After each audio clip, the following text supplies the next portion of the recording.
তোর বাড়িতে আমার জন্য একটা ঘর রেখে দিস। ব্যালকনিতে দাঁড়িয়ে বাবার এই কথাটা কানে বেজে যাচ্ছিল বকুলের।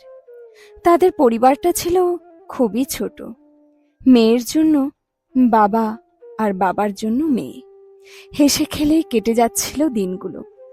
বকুলের অনেক ছোটবেলায় তার মা মারা যান। তারপর থেকে বাবাই কোলে পিঠে করে মানুষ করেছেন তাকে। অর্থনৈতিক অবস্থা বিশেষ ভালো না হলেও বকুলের বাবা বিমলবাবু নিজের সাধ্য মতো খরচ করে মেয়েকে পড়াশোনা করিয়েছেন। সঙ্গতে ছিল বকুলের মেধা। ইঞ্জিনিয়ারিং সম্পূর্ণ করার পর চাকরি পেতে বকুলের কোনো সমস্যা হয়নি। চাকরিও পেয়েছে বেশ ভালো জায়গায়। খুব আনন্দেই কাটছিল বকুলের দিনগুলো। আগামী জীবন নিয়ে অনেক স্বপ্ন ছিল তার। বাবা তার মেয়েতে মিলে অনেক জায়গায় ঘুরতে যাবে, নিজেদের একটা বাড়ি হবে। এতদিন ধরে তো ভাড়া বাড়িতেই কেটে গেল। কিন্তু তার চাকরির 1 বছর হতে না হতেই বিমলবাবু মেয়েকে পাত্রস্থ করে দিলেন। শরীরটা সুবিধাজনক মনে হচ্ছিল না তার। তিনি চলে গেলে এই দুনিয়ায় আর কেউ থাকবে না মেয়েটার। এই চিন্তায় আর দেরি করতে চাইলেন না তিনি। মেয়েকে আর এসব জানাননি তিনি, যেন সে কোনো দুশ্চিন্তা না করে। হয়তো বিয়েটাই করতে চাইবে না। অনেক অভিমান জমেছিল বকুলের মনে। আমাকে এত তাড়াতাড়ি বিদায় করে দিচ্ছ কেন বাবা? স্মিত হেসে মেয়ের মাথায় হাত বুলিয়ে বিমলবাবু বলেছিলেন, কোথায় বিদায় করছি মা, যাওয়া আসা তো লেগেই থাকবে। মেয়ে বাবার বুকে মুখ গুজে ফুপিয়ে কেঁদে উঠছিল। বিমলবাবু বলেছিলেন, চিন্তা কিসের, তোর বাড়িতে আমার জন্য একটা ঘর রেখে দিস, আমি গিয়ে থাকব। বিয়ের প্রথম বছর ভালোই কাটল। তারপরেই বিমলবাবুর শারীরিক অবস্থার অবনতি হতে শুরু করল। বকুল ঠিক করল বাবাকে নিজের কাছে এনে রাখবে। সেই মতো জানালো তার স্বামী অর্ণবকে, বাবার শরীরটা ভালো যাচ্ছে না, ভাবছি বাবাকে এনে এখানে রাখবো। মা বাবাকে জানিয়েছ? সেই মতো বকুল তার শ্বশুর শাশুড়ির ঘরে গেল কথাটা জানাতে। শুনে তো তারা আকাশ থেকে পড়লেন। এখানে কোথায় এনে রাখবে, জায়গা কই? সেসব নিয়ে আপনি কোনো চিন্তা করবেন না মা, ওই দিকের ছোট ঘরটা পরিষ্কার করে নিয়ে ব্যবস্থা করে নেব। ওই ঘরে কত জিনিসপত্র আছে দেখেছ, সেসব রাখবো কোথায়? হ্যাঁ, কিছু ভাঙাচোরা টেবিল চেয়ার আছে, এমনিতেই তো কোনো কাজে লাগে না। কাজে লাগবে কি লাগবে না সেসব তোমায় ভাবতে হবে না। এরকম আরো 2-4 কথার পর বকুল বুঝতে পারল তার বাবার এখানে আসা নিয়ে বাড়ির লোকজন সম্মত নয়। অগত্যা রোজ অফিস থেকে ফেরার পথে বাবাকে দেখে বাড়ি ফিরত সে। কিন্তু তাতেও আপত্তি।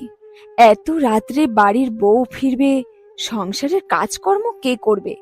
তাহলে চাকরিটা ছেড়ে দিক। এদিকে ওখানে গিয়ে থাকতে চাইলেও সকলের সমস্যা। বকুলের জেরোবার অবস্থা।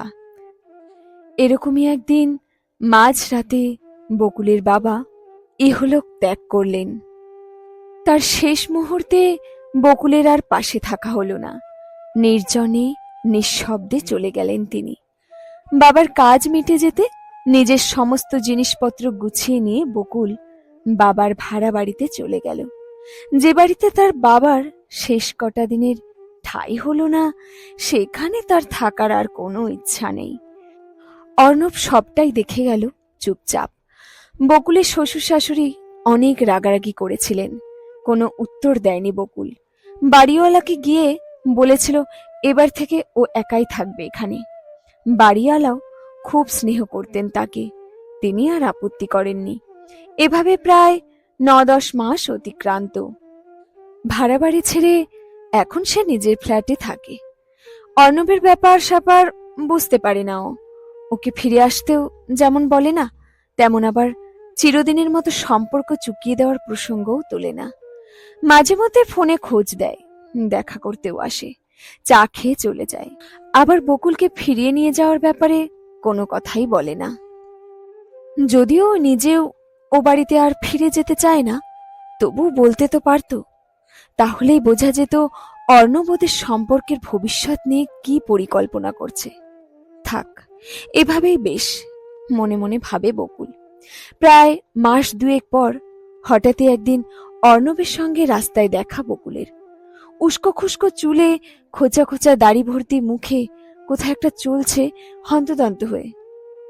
কি গো, কোথায় চলেছ? থতমত খেয়ে যায় অর্ণব। এই একটা দরকারে। এমন অবস্থা কেন? শরীর ঠিক আছে? বাড়ির সবাই ঠিক আছে তো? হ্যাঁ, সব ঠিক আছে, সব ঠিকঠাক। চলে যাওয়ার জন্য পা বাড়ায় অর্ণব। বকুল হাত চেপে ধরে। কি হয়েছে বলো আগে। অর্ণবের চোখ ছলছল করে ওঠে। কতকাল পর বকুল তার হাতখানা ধরল। এখনো ভালোবাসে তাকে, এত কিছুর পরেও। আমায় ক্ষমা করে দাও বকুল, সেদিন আমি কিচ্ছু করতে পারিনি। আমার জন্যই তোমার বাবা একা একা মারা গেছেন। মেয়ের মুখটাও দেখে যেতে পারেননি। থাক না ওসব কথা। না, থাকবে না। এতদিন ধরে এত চেষ্টা করেও কথাগুলো বলতে পারিনি তোমায়, আজ বলতে দাও প্লিজ। ঠিক আছে, কি হয়েছে আগে বলো। একটু চুপ করে থেকে অর্ণব বলে, তুমি তো জানোই যে কাকাদের সঙ্গে একই বাড়িতে আমরা থাকি। আমার বাবা আর কাকার পৈতৃক বাড়ি ওটা। আমরা বুঝতেও পারিনি কখন কাকা বাড়িটা নিজের নাম করে নিয়েছে। আমাদের উঠে যাওয়ার জন্য কয়েকদিন টাইম দিয়েছে। এসবে আমার বাবা অসুস্থ হয়ে যেতে হসপিটালে ভর্তি করতে হয়েছিল। এর মধ্যে থাকার জন্য বাড়িও খুঁজতে হবে, সেই কাজই করছি। এত কিছু হয়ে গেল, জানাওনি কেন আমায়? কোন মুখে জানাবো? তোমার বিপদের দিনে পাশে থাকতে পারিনি, আর এখন তোমায় ব্যবহার করব? বকুল অর্ণবের কাঁধে হাত রাখে। এখানে ব্যবহার করার কথা আসছে কোথা থেকে? আমি কি একেবারেই পর হয়ে গেছি তোমার? অর্ণবের চোখ থেকে জল গড়িয়ে পড়ে। এত মাস পর শ্বশুরবাড়ির দরজায় এসে দাঁড়ায় বকুল। তাকে দেখতে পেয়ে শাশুড়ি মা বেরিয়ে আসেন। চিন্তা ধকল সবেরই ছাপ পড়েছে তার চোখে মুখে। আর সময় নষ্ট করা যাবে না মা, আজ রাতে ডাল ভাত খেয়ে নেওয়া যাবে খন। চলুন সবাই মিলে বাকি জিনিসপত্রগুলো গুছিয়ে নি, কাল সকাল সকাল রওনা দিয়ে দিতে পারবো তাহলে। বকুলের শাশুড়ি মা নীরবে চেয়ে থাকেন, কিছু বুঝতে পারেন না।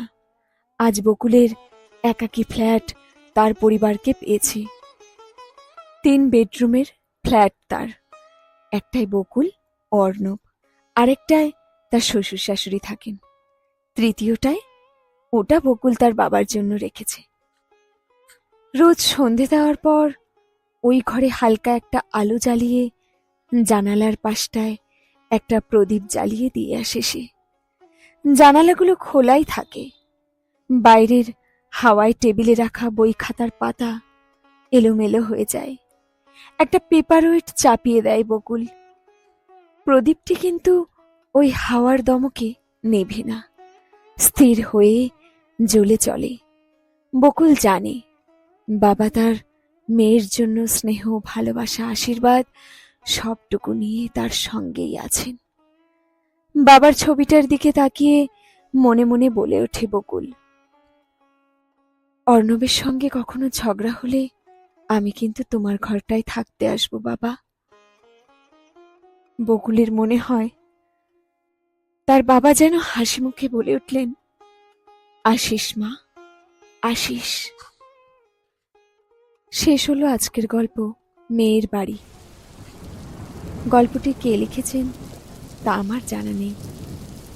যদি গল্পটি ভালো লেগে থাকে তাহলে চ্যানেলটিকে সাবস্ক্রাইব করে পাশে থাকবেন, আরও এগিয়ে রাখবেন সুন্দর সুন্দর গল্প উপহার পেতে। ভালো থাকবেন, সুস্থ থাকবেন।